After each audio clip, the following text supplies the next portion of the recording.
Hi friend. इस video में हम लोग जावा के फंक्शन एंड मेथड सीखेंगे। आइए हम लोग सबसे पहले मेथड्स किसको कहते हैं उसको समझते हैं। Then we will first of all what is function.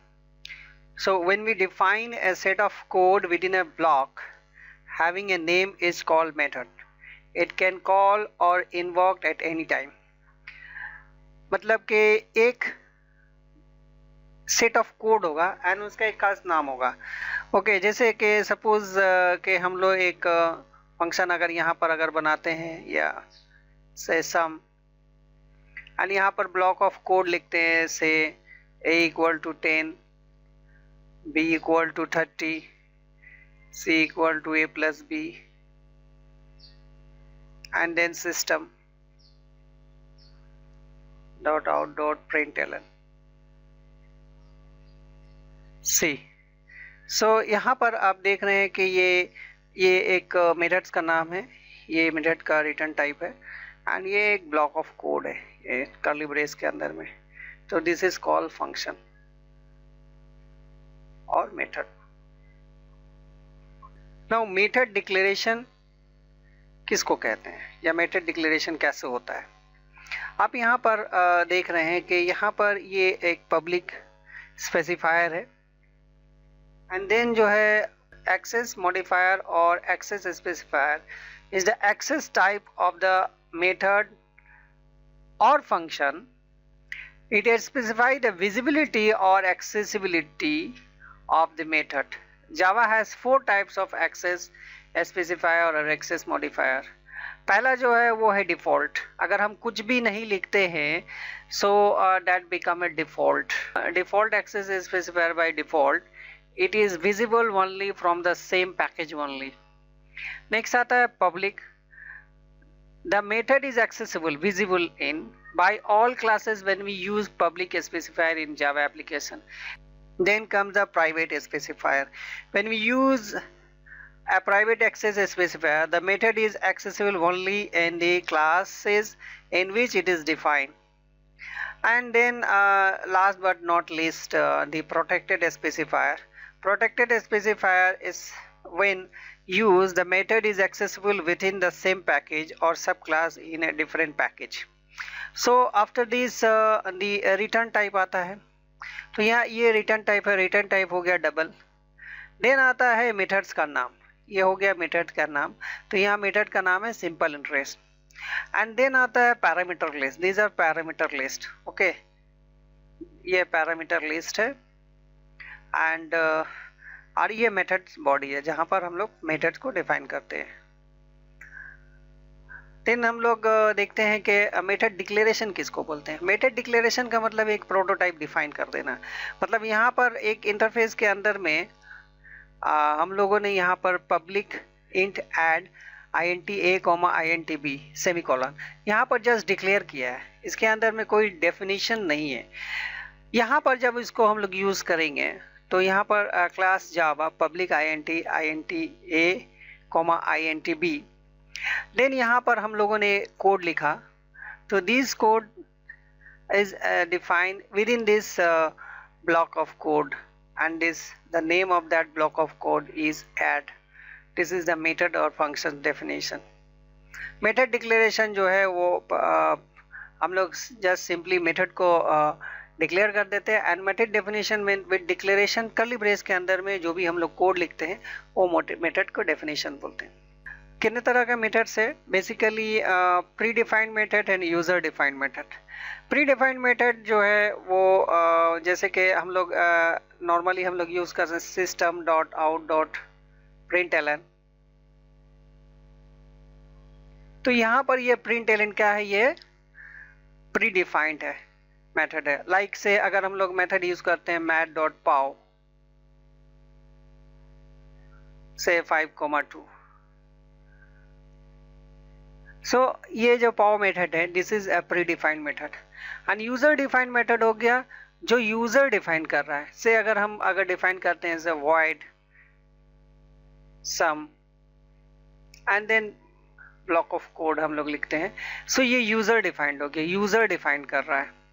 Okay so pre defined मतलब पहले से डिफाइन किया हुआ है, जो जावा कंपाइलर के अंदर में आता है, यानी जेडीके के साथ आता है, जावा डेवलपमेंट किट के साथ आता है। एंड जब मेथड हम लोग डिफाइन करते हैं वो यूजर डिफाइंड होगी। सो यहाँ पर अगर हम लोग एक मेथड यहाँ पर डिफाइन किए हैं जैसे कि सम से, यहाँ क्लास सम, एंड देन यहाँ पर मेथड हमने ऐड डिफाइन किया हुआ है, एंड यहाँ 2 पैरामीटर पास है। ये पैरामीटर जो है ए एंड बी को यहाँ पर ऐड करके रिटर्न करना, और रिटर्न जो है वो कहाँ पर आ रहा है, यहाँ पर देखिए कि एक क्लास का ये ऑब्जेक्ट बना, and then val1 23, val2 32, and ये यहाँ पर 23 एंड 32 पास कर रहा है। आफ्टर 23 एंड 32 यहाँ पर इसको रिसीव करेगा, यहाँ पर 23 एंड 32, एंड एडिशन क्या होगा, इसको ऐड करके यहाँ पर करेगा 55। ओके, दिस 55 जो ये रिटर्न कहाँ पर होगा, एक्स के अंदर में आएगा, एंड जब हम लोग इसको प्रिंट करेंगे तो ये 55 प्रिंट करेगा। यहाँ पर कुछ टर्मिनोलॉजी को हमको समझना जरूरी है। तो यहाँ पर ये देखिए, ये जो यहाँ पर जो पैरामीटर है, इस पैरामीटर को हम लोग बोलते हैं actual parameter.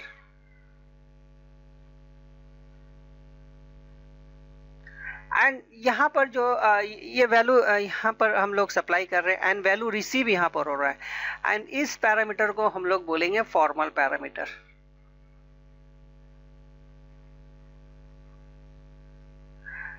So and function जो है यहाँ पर कॉल हो रहा है, यहाँ फंक्शन कॉल हो रहा है, this is the calling function, and function का रिटर्न वैल्यू जो है यहाँ पर हो रहा है, एंड फंक्शन का जो एक्सेस स्पेसिफायर है ये पब्लिक है ना। और इंटरेस्टिंग एक बात है कि यहाँ पर जो हमने फंक्शन का यहाँ पर इंट टाइप किया है, ये इंट इसीलिए टाइप किया है कि यहाँ पर जो है जो वैल्यू यहाँ पर ऐड करके जाएगा वो इंटीजर टाइप है। तो यहाँ पर वही चीज़ होगा, जो जिस वैल्यू को हमको ट्रांसफ़र करना है उसी का यहाँ पर डेटा टाइप्स देते हैं।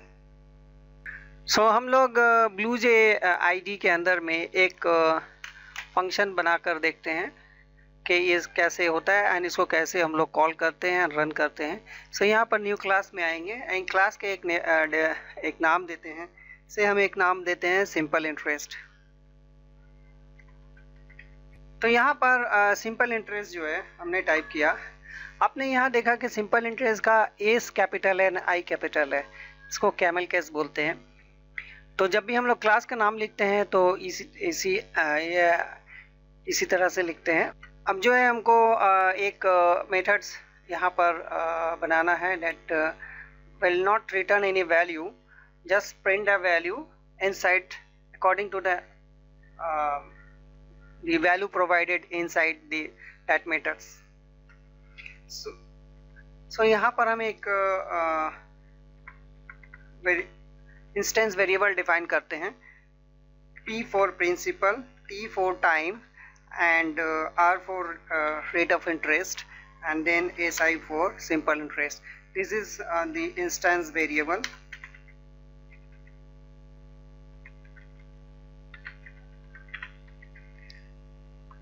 एंड आफ्टर देन यहाँ पर हम एक फंक्शन बनाते हैं, that is called the simple interest.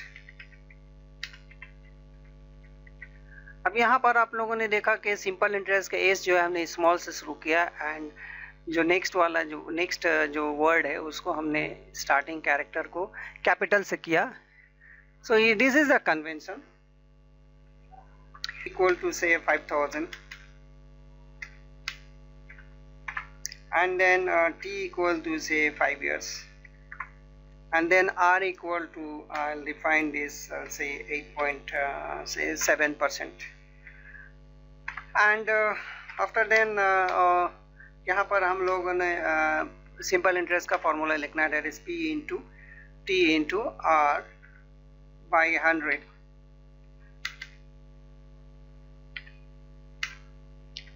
And then इसको जस्ट हम यहाँ पर प्रिंट करेंगे। तो यहाँ पर हम डबल कोटेशन के अंदर में हम लोग लिख देते हैं simple interest equal to double quotation close, then हम SI यहाँ पर डालते हैं, SI जो है वो इसमें सिंपल इंटरेस्ट कैलकुलेशन करके आता है। एंड आफ्टर दिस एक वॉइड मेन क्रिएट करेंगे। तो यहाँ पर हमने डिफाइन किया पब्लिक स्टैटिक वॉइड मेन। उसके बाद यहाँ पर हमको जो है इसका एक क्लास का ऑब्जेक्ट बनाना है। So I create that object and then OB equal to new is the operator which create the objects, and this is the constructor name. Now I'll call that methods with the OB dot। तो method का नाम है हमारा simple interest. So simple interest हम just इसको हमने यहाँ पर डाल दिया एंड देन इसको अब जो है यहाँ पर रन कर कंपाइल करते हैं फर्स्ट। आफ्टर कंपाइलेशन देन इसको यहाँ से हम इसको रन करते हैं। So it work perfectly nice and but problem है कि हम इसको जितना बार भी रन करेंगे it will give the same value again and again. Okay, it will give this again and again. But now if I want my own value, और जब भी हम इसको रन करेंगे तो एक नया वैल्यू के साथ रन करेंगे। सो यहाँ पर हमको एक पैरामीटराइज एक फंक्शन बनाने पड़ेंगे एंड पैरामीटराइज फंक्शन बनाने के लिए पैरामीटर्स जो है वो हम जो है मेन मेथड से हम लेंगे। तो यहाँ पर जो है हमने एक डिफाइन कर दे रहे हैं यहाँ पर से double PR time and then यहाँ पर हम रेट डाल देते हैं एंड यहाँ पर हमको एक स्कैनर लेने पड़ेगा, स्कैनर जिससे हम जो है इनपुट लेंगे।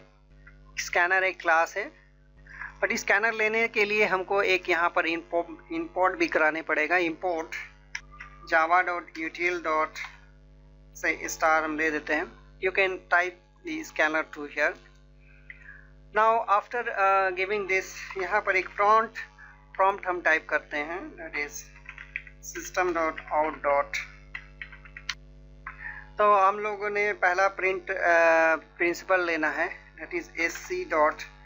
यहाँ पर हम करेंगे डबल देंगे, इसलिए कि हमने डबल डेटा टाइप लिया है इसीलिए नेक्स्ट डबल डालना है एंड देन T में भी जो है नेक्स्ट डबल डालेंगे, SC dot next double and then R equal to also SC dot next double next double. तो हम लोगों ने यहाँ पर 3 वैल्यू ले लिया। हम ये 3 वैल्यू PR में जाएगा, टाइम एंड रेट। सो ये तीनों वैल्यू हमने एंट्री करवाने के बाद अब ये वैल्यू को यहाँ से हम पास करवाएंगे, that is PR comma time comma rate.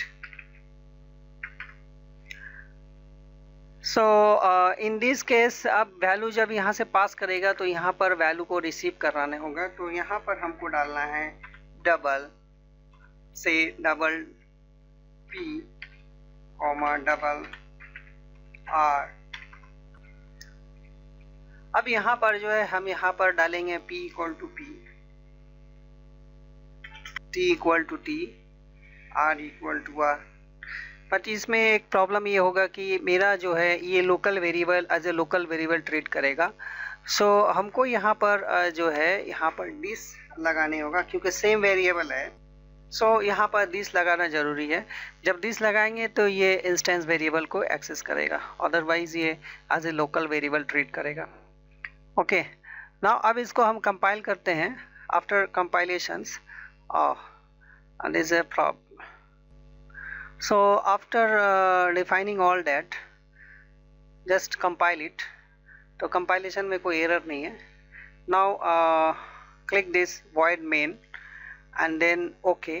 So it will ask principal, time and rate. So give the some value, say 5000, and then enter. And then after time, say I'll give this 5.2. and rate is say 9.5. Now it will give me a simple interest 2470. Now if I want to run again, अब इसको अगर हम दोबारा run करेंगे तो यहाँ से वो फिर से अब देखिए नया वैल्यू मांग रहा है।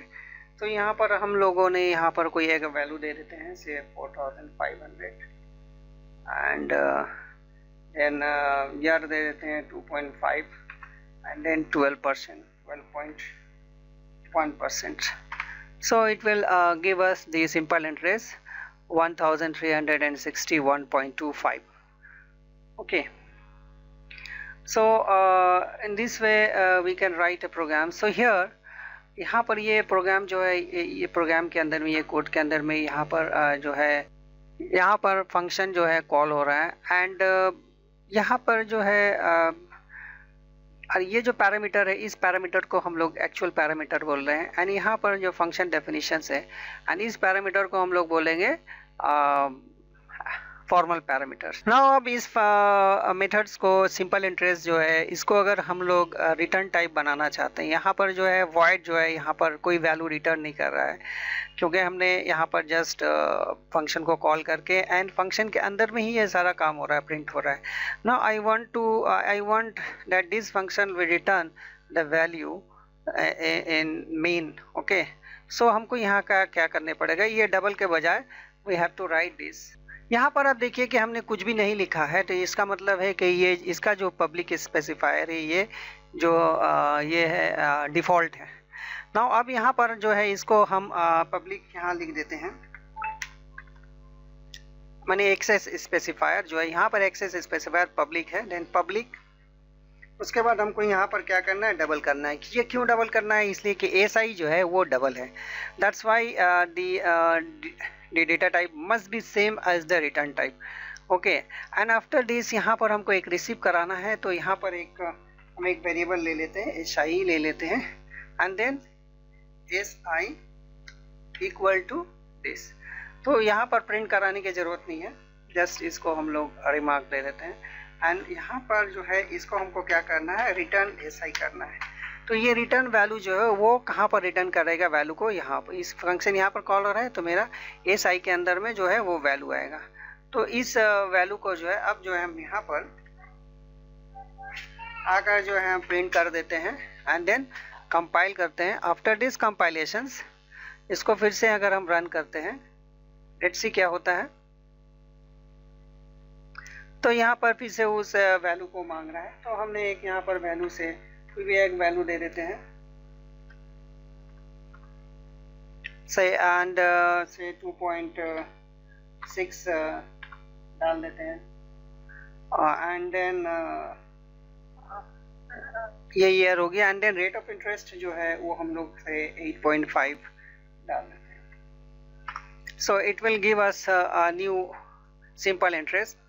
तो इस फंक्शन या मेथड्स के अंदर में हम लोग क्या करें, एक रिटर्न टाइप दिया हुआ है डबल एंड उसका जो है एक्सेस स्पेसिफायर जो है और एक्सेस मॉडिफायर जो है वो है पब्लिक एंड यहाँ पर जो है ये वैल्यू जो है SI यहाँ कैलकुलेशन होने के बाद ये रिटर्न करेगा एंड देन रिटर्न वैल्यू जो है इस SI में आएगा, ये local variable of this main method का एंड ये SI जो है इंस्टेंस वेरिएबल, तो वैल्यू यहाँ पर रिसीव करेगा। तो ये हो गया कॉलिंग मेथड में, यहाँ पर SI रिसीव हो रहा है, तो और वैल्यू जो है SI का यानी सिंपल इंटरेस्ट यहाँ पे प्रिंट हो रहा है। उम्मीद करते हैं कि ये फंक्शन या मेथड जावा में जो है उसको आपको समझ में आया होगा। जो भी आपको समझ में ना है आप उसमें आप हमको कमेंट करके बताएं एंड प्लीज़ लाइक करना एंड सब्सक्राइब करना ना भूलें। Thank you.